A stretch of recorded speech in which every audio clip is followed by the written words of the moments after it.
I think about him as being another kid.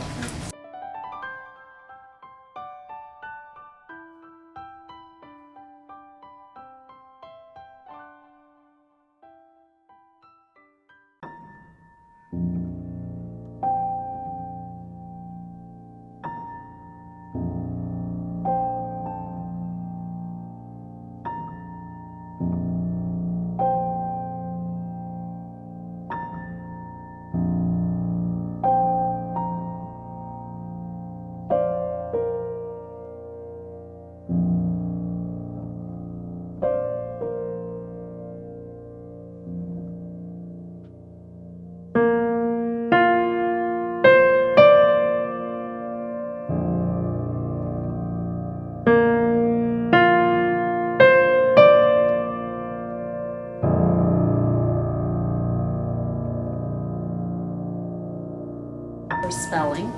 Which word would you like to spell next? Food or soup? Soup or food? That's the one you want. Soon. Soon. Okay, soon. We'll spell soon.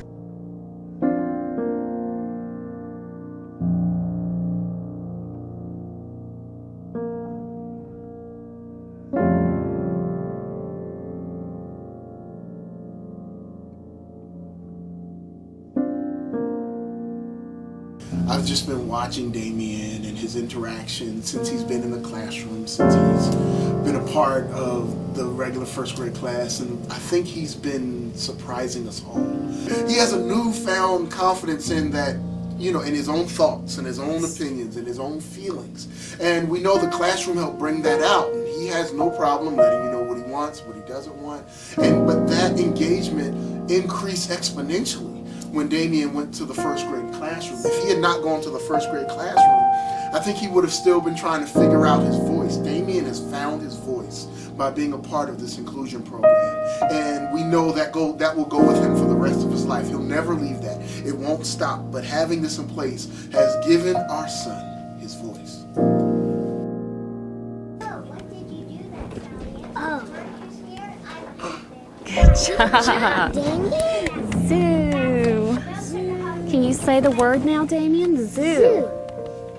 Zoo. All right. Okay, well, I'll have you take those off.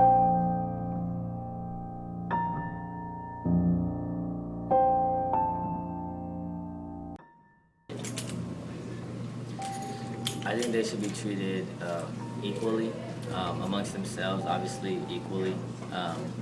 But if you're talking about how they're treated, I guess compared to us, without needs like their own, they should be treated a little above standards because, like I just said, they're not able to do for their own selves. They can't really take care of themselves. So for us students who are blessed with the ability to be able to watch ourselves, to have our own responsibilities, I think it would only be fair on our part to help them as much as we could instead of belittle them or avoid them or ignore them if we see that they're struggling in something.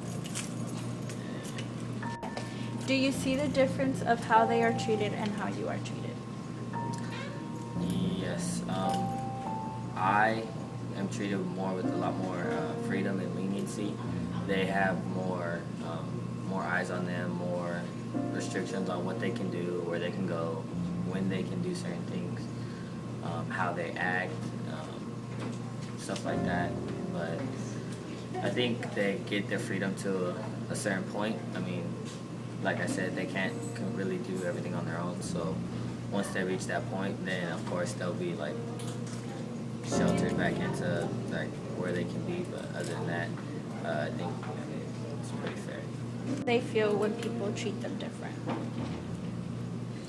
When people treat them different, I think it depends on how they treat them. Because sometimes I'll see people in the hallways like avoiding them, walking around them, and maybe to themselves that doesn't feel good. They probably feel like they're not wanted or they feel like they're being ignored.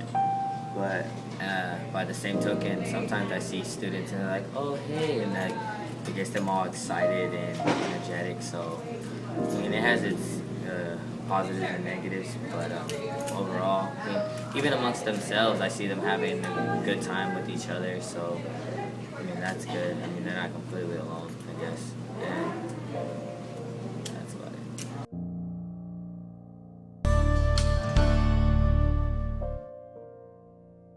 In my practice as a special education advocate, I saw a very disturbing trend, and I continue to see the trend, and that is whereby kids who have disabilities, especially those with invisible disabilities, are bullied more so than kids who are typically developing. If you were to see them bullied, what would you do? I would step in whatever way I could. I would try to intervene just because it's not right, only because they can't defend themselves and because bullying in general is just wrong. And if I personally couldn't help them or assist them, I would ask like maybe a teacher or maybe a life skills teacher, since they're like more prepared for events like that. Look at that lady. Okay? We love you. Keep your head up. We miss you.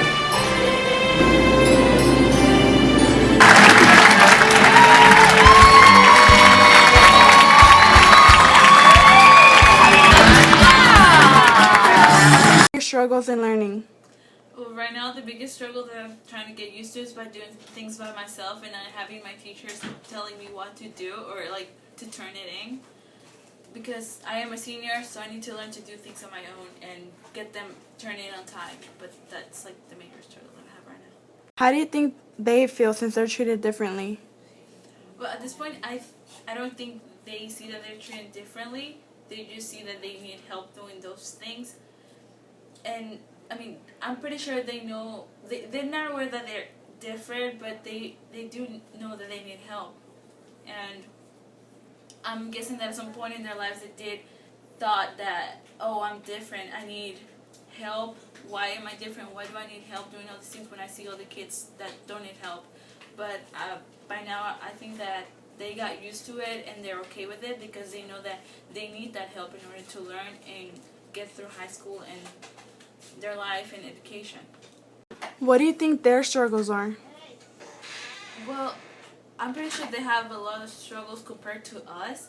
They're not the same ones, obviously, but the most important ones that I think are just getting along with other people, not from their actual special aid class, but from outside. I think that's the major problem. But not a problem, but they do have like struggle trying to talk or have friends outside their circle. But I mean, it's just it happens. I don't know. Do you see a difference in how they are treated and how you are treated? Well, yes, there is a difference. They have special needs that I don't, and that's good. That's good that they are treated in a certain way because that fulfills their necessities. I don't need the help that they might need, and yeah, they are treated differently, but not in a bad way. More in like they need that help and they require it in order to keep on with their education, so that's good. How do you react when you see special ed children in the halls? Not in a particular way. They're just like the same people as us. They are kind of treated differently in a way, but they're the same. They're students just as we are, so I don't think there's like a difference.